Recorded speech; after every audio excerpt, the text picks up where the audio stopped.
Welcome to this week's Bible in the News. As has been explained on previous editions of Bible in the News, we expect that at the time of Christ's return, Britain will not only be separate from the EU, but also diplomatically opposing its actions, accusing it of invading the land of Israel with the motive of monetary gain. In Ezekiel 38 verse 13 we read that Tarshish, which is Britain, asks the invading nations, which includes the EU, "Art thou come to take a spoil? Hast thou gathered thy company to take a prey, to carry away silver and gold, to take away cattle and goods, to take a great spoil?" So we can see that Britain is diplomatically opposing what is being done by these nations, and making accusations that only an opponent might make, that those nations were starting what would be a world war purely for money. For nearly 50 years Britain has been a member of the EU, and has been very tightly entangled with its policies, economic structures, and also security. Since joining the EU, politicians in the UK have been largely pro-EU. Indeed, MPs voted to remain in the EU by a margin of 3-1, but the country voted to leave.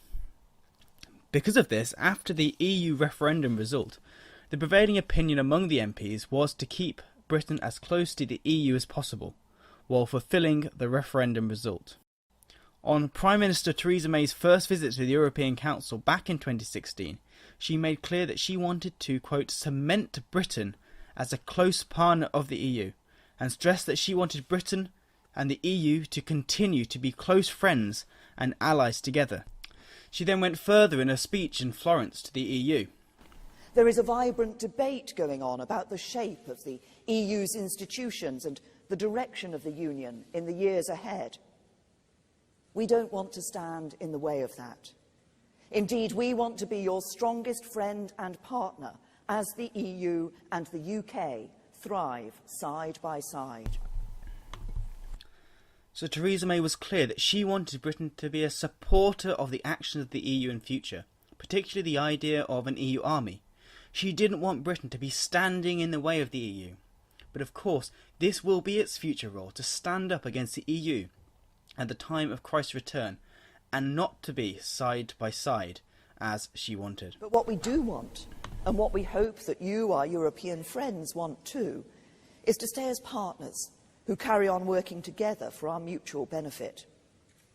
In short, we want to work hand in hand with the European Union rather than as part of the European Union.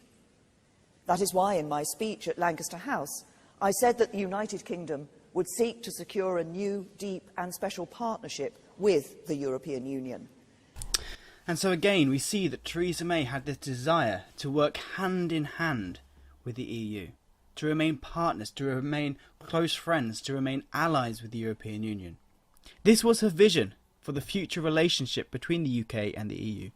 Theresa May was so wedded to her vision of this close friendship between the EU and UK that she attempted 3 times and even offered to give up her own job to persuade MPs to accept it, despite it being defeated by record-breaking margins. Theresa May was then forced to humiliate herself further by extending the leaving date not once but twice in order to get this close relationship through Parliament, but all to no avail. MPs who want Britain to remain in the EU or to have a closer relationship with the EU have forced votes on a range of all possible forms of Brexit that would leave Britain and the EU on good terms, each time being rejected. And each door they try to attempt being slammed shut in their face, now leaving them with few options except no deal and to revoke Article 50 and remain in the EU. With Theresa May now leaving office, the leadership election process is now well underway. To many candidates, to leave without a deal would be a disaster, but to remain is unthinkable. Despite the EU consistently ruling out any changes to Theresa May's deal, many of the candidates are still determined to have a close friendship with the EU after Brexit, and are therefore determined to come up with some kind of deal when they leave the EU. But as we have seen, at the time of Christ's return, the UK and the EU will not have a close friendship, nor will they be allies. They will be opposing each other diplomatically. And how we get to that situation, we of course do not know. But it may be that what we are seeing here at the moment is the UK being forced to leave on bad terms, despite all of the will of the politicians in the country, so that it is prepared for the role that it has at the time of the return of Christ. Some candidates, including the seeming frontrunner Boris Johnson, have pledged to not pay the £39 billion exit bill in the event of leaving without a deal, and this has angered the EU so much that the French came out and told Reuters in response that they would consider this a, quote, sovereign debt default, whose consequences are well known. Now, whether EU nations would take up this extreme position, it's impossible to say, but this just begins to show how the EU might react to a no-deal Brexit. A great rift would develop between the UK and the EU. We, of course, do not know if this is how the negative relationship between the UK and the EU will develop, but we do know that it must have come about by the time of the Battle of Armageddon, as we read in Ezekiel 38.